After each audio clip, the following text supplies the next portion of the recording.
আকরাম uncle,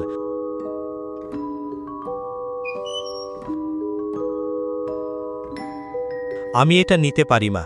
আমি এটা বিশেষভাবে তোমার জন্যই খুঁজে পেয়েছি এবং সময় আসলে এটা তোমার খুব কাজে লাগবে। আকরামের মুখ থেকে এই কথাগুলো বেরোতেই তার ফোন বেজে উঠল। হ্যালো।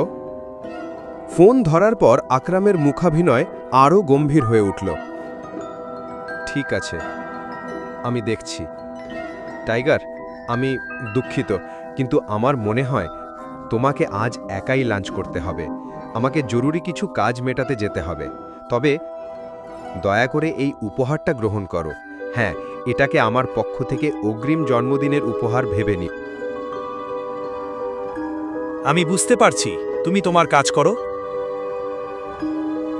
আর আমি এটা নিয়ে যাচ্ছি। আগাম ধন্যবাদ। ঠিক আছে টাইগার, আমরা খুব শিগগিরই একসাথে লাঞ্চ করব, ঠিক আছে? এটা বলে আকরাম ঘর থেকে বেরিয়ে গেল। অভিনবের চোখ আটকে গেল সেই ছোট বাক্সটার ওপর। সে হালকা হেসে বাক্সটা তুলে নিল।